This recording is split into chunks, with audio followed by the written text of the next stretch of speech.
सवाल करने से पहले सुना करो। बिना वजह अगर समाजवादी पार्टी का एजेंट बन के आए हो तो दिमाग से निकाल दो, कुर्ता पैजामा पहन लो। सुनो गुनो तब धुनो। नहीं, आप उसको झंडा बता रहे हो। क्या मनमानी बढ़ेगी? मनमानी क्या बढ़ेगी? हम तो लगा के चल रहे हैं, मनमानी कर रहे हैं। लाखों लोगों को हम समाज में जीने लायक बना दिए, लाखों लोगों को सामाजिक स्तर उनका सुधार दिए। क्या बात कर, पार्टी की तरफ से लिख के ले आए हो कि यही पूछना है? अरे पूछो, अगर शिक्षा में पूछो, समाज में असमानता है उसपे पूछो।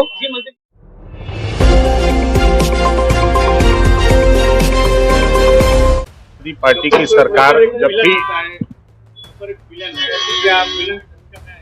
28 विधानसभा उत्तर प्रदेश के पूर्वांचल की और 28 विधानसभा में एक अपनी ताकत है। उस ताकत के दम पर जो समाजवादी पार्टी की सरकार में गुंडा राज था, योगी आदित्यनाथ जी ने अपने 7 साल के कार्यकाल में गुंडा राज को समाप्त किया और 28 लोकसभा सीट में पहले तो 6 लोकसभा सीट जो 19 के चुनाव में हार गए थे वो 100 को जिताएंगे और योगी आदित्यनाथ जी से कंधे से कंधा मिलाकर हम एनडीए के सभी साथी, सभी घटक दल मिल करके जिताएंगे और मोदी जी को देश के कुर्सी पर तीसरी बार प्रधानमंत्री। गरीबों के लिए, गरीबों की सेवा के लिए, उनके मन में उत्साह के लिए, जोश के लिए, जो गरीब का सदियों से गुंडागर्दी के दम पे समाजवादी पार्टी की सरकार में मनोबल दबाया गया था, उनका मनोबल बढ़ाने के लिए हम पूर्वांचल की भाषा में उनको बोलते हैं। उसको आप लोग दूसरी भाषा में समझते हैं, हमारी भाषा दूसरी होती है। नहीं,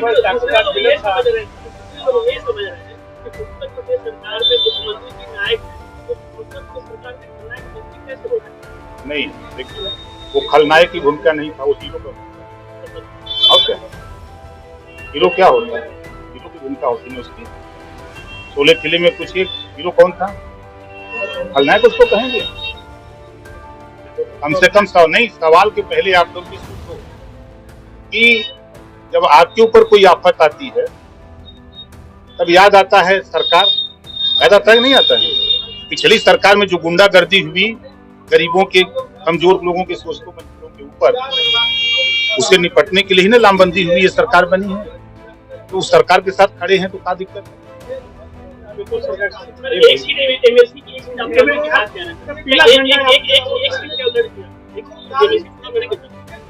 पार्टी वो कैंडिडेट 4 लोगों का नाम जाएगा दिल्ली से जो तय होगा।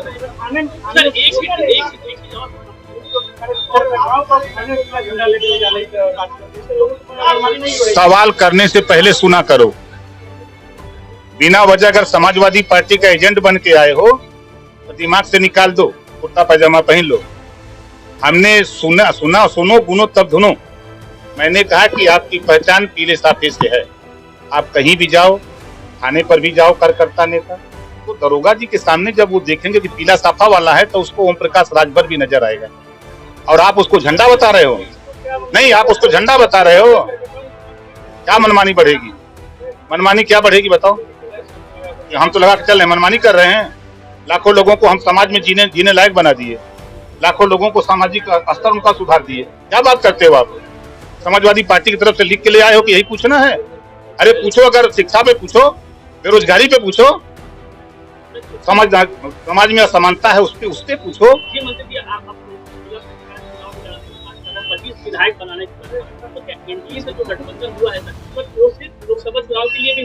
अरे भाई देखो, कार्यकर्ताओं का मनोबल बढ़ाने के, आप बताओ, उनसे कहें कि नहीं अब आगे कुछ नहीं होगा, अब उसको आप दूसरे वे पर सोचो। कार्यकर्ता का मनोबल कैसे बढ़ेगा? वो लड़ाई के जंग में कैसे खड़ा होगा? अब आप लोग इसी नाते देखो, जो हम लोग फ्री हैं तो उधर से सवाल दे दिए जाते हैं कुछ साथियों को, तो करके बिना वजह का सवाल। देखो ओम प्रकाश राजभर आपकी भी लड़ाई लड़ता है लेकिन कोई नेता नहीं बोलता, लेकिन आप उसको सवाल नहीं बना सकते कि पत्रकार आयोग का गठन नेताजी आप बोलते हो, कब उसको लागू कराओगे? ये सवाल नहीं कर सकते हमसे। दुर्घटना बीमा, फोटोग्राफर दुर्घटना बीमा का सवाल नहीं कर सकते हो, लेकिन अखिलेश यादव ने कह दिया तो सवाल जरूर करोगे आप। लेकिन अखिलेश यादव से ये सवाल नहीं कर सकते कि पिछड़ों का हक क्यों लूटा, मुसलमानों को क्यों धोखा दिया, दलितों का हिस्सा क्यों लूटा, ये नहीं पूछोगे। नाराज की बात है, सवाल जो हो रहा है इस SIT ने जांच हो गया। देखिए जो जांच, आज आपने देखिए एक सीट मिली है अपने पार्टी के नेता कार्यकर्ता जो प्रदेश पूर्वांचल के, उनकी सहमति से उन लोगों ने, हमने कहा कि भाई एक सीट हम लोगों को मिली है, आप लोग एक प्रत्याशी तय कर दो। तो सभी लोगों ने सर्वसम्मत से उसी लोकसभा पर डॉक्टर अरविंद राजू को लड़ाने की बात कही, तो उसपे मुहर लग गई। भाई कार्यकर्ताओं ने मुहर लगा दिया, तो मुहर लग गई। परिवार 13,000 किया है, उसके कार्रवाई वो जांच का विषय है, जांच ठीक हो में गया, दोषी पाए जाते हैं ना। बंद करिए। अब हो गया, चलिए।